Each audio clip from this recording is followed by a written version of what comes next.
tariki ya 7 Werurwe 2024 urukiko rwa Rubanda rugiye gutangira imirimo yarwo yo gusoma urubanza.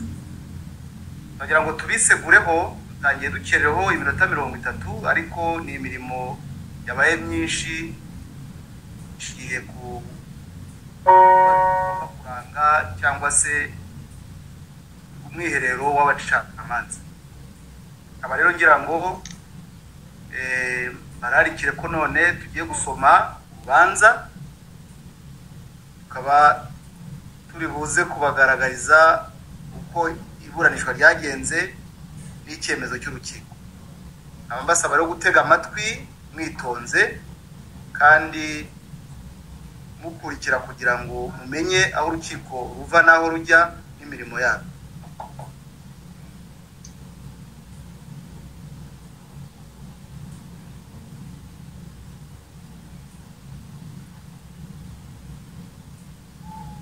Isomwa ry'urubanza. Isomwa ikiza ry'urubanza RP 001 akarongo ULDA akarongo 24 akarongo PRI.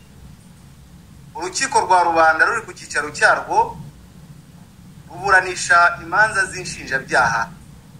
Rukijije mu ruhame urubanza RP 00 akarongo 1 akarongo ULDA akarongo 24 akarongo PRI none wa 7 z'ukwa 3 2024 mu buryo bukurikira. Ababuranyi urega n'ubushinjacyaha bukuru bwa Rubanda buhagarariwe n'umushinjacyaha mukuru Jean Bosco Ngendahimana. Uregwa Paul Kagame mwene Deogratias Rutagambwa na Asteria Bisinda wavutse kwa 23 z'ukwa 10 1957 yavukira ku musozi wa Nyarutovu mu Ruhango ni komine Tambwe Victoria Gitarama uri mu karere ka Ruhango.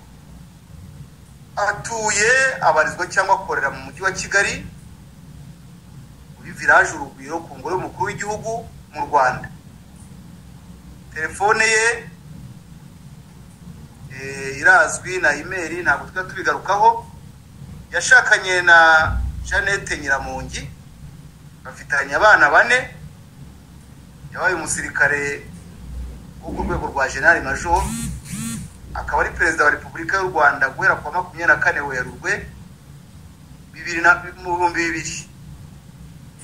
Ubushinjacyaha bumurega nta mitungo izwi bagaragaje afite uburyo yari kugaragara mu rubanza. Ibyaha aregwa cya mbere ni icyaha cyo kwica bikomeye kandi nkana itegeko nshinga. Ni icyaha giteganywa n'ingingo y'105 y'itegeko nshinga rya Repubulika y'u Rwanda. Akaba aregwa kandi impurirane mbonezabyaha ku byaha byo guhemukira Rubanda cyangwa Abanyarwanda mu buryo bukomeye. Turaza kubisobanura. Nasaba umucamanza mugenzi wanjye paka wetu na Rwanda na Burundi. Tuanze Rwanda. Watusi na Wahutu ni wale wale. Ngara, Kasulu, Kibondo, wale Waha, ndani yao kuna Watusi na Wahutu. Nini kilivunja Uhutu na Utusi Tanzania? Uhima na Uwiru Tanzania. Sheria ya Nyarubanja ya mwaka 65. Mwalimu kwanza kufuta uchifu mwaka 63. Pili sheria ya Nyarubanja. Ndio maana identity ya nani ni Muhima, nani ni Muiru, Karagu na Bukoba leo haipo, ilikuwepo. Identity ya leo nani ni Mtusi na Mhutu, Ngara, Biharamulo, Kibondo, Kasulu, Kigoma haipo. Kwa sababu ya social engineering. Otherwise haipo. Mpaka wetu na Kongo kuna Wamanyema wa Tanzania na Wamanyema wa Kongo, kama ambavyo kuna wilaya ya Tanganyika Katavi na kuna Tanganyika province DRC. Kuna Wabembe wa Tanzania na Wabembe wa Kongo. Kuna Wabembe wa Tanzania na Wabembe wa Zambia. Wanyamwanga wa Tanzania na Wanyamwanga wa Zambia. Tuna Wayao wa Tanzania na Wayao wa Malawi.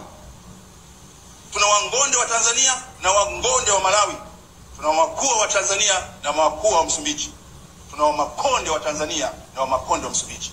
Rais wa Msumbiji Nyusi, mama yake anatoka na Chingwea, na amesoma Tanzania mpaka form 4 na Chingwea, kwa wajomba zake wa Makonde wenzake. Katika hali kama hiyo, swala la uraia linachukua muktadha mwingine ambao unahitaji mjadala na kulielewa. Kwa hiyo wakati wa mjadala wa katiba, mimi nilikuwa mjumbe wa